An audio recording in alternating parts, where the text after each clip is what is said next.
Hi, good day. Imagine a society where every crime is met with random brutal punishment, no rules, no fairness, no chance for reform. Now picture a system that not only protects the public but also studies uh,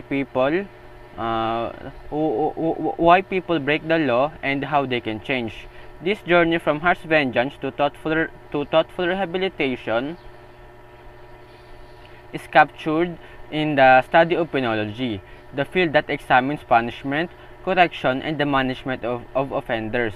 My name is Andre Nathaniel Feudo of BS Crim 37, and I'm here to present a concise summary of the 5 primary schools of penology, highlighting their key principles and the insights they provide. So let's start to into the first the demonological school. This school believed crime was caused by evil spirits or the devil's influence. And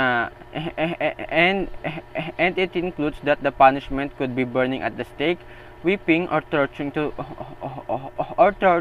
to drive out the devil.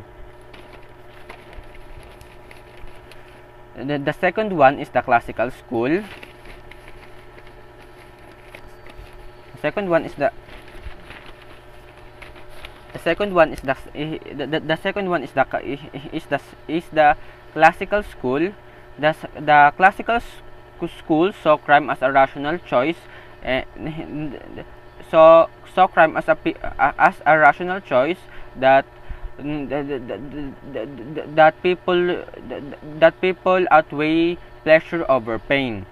The like if a person is addicted to drugs, the process that person will go to is into the rehabilitation center. Let's jump back to third, the neoclassical school. This school recognized that not everyone has the same capacity for free will. Like for example, if a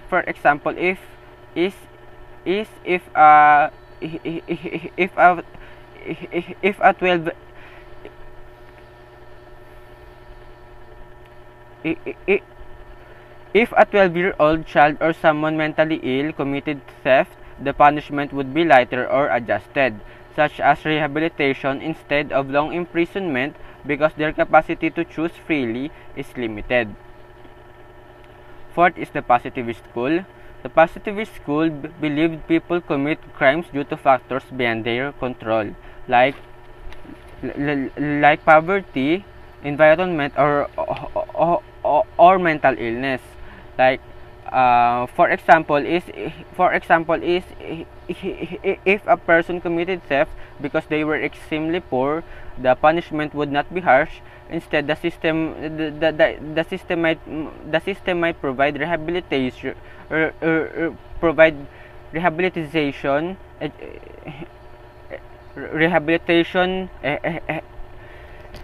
education, or social programs to address the root causes of their behavior. The last one is the modern clinical school. This school treats criminals almost like patients, focusing on individual treatment and rehabilitation.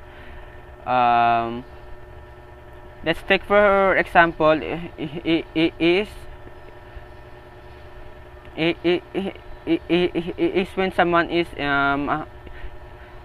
when someone is addicted to drugs. It's just like the classical school na they are going to send him into a rehabilitation center, given therapy, counseling, and skills training to help them reintegrate into society. That's all. Thank you.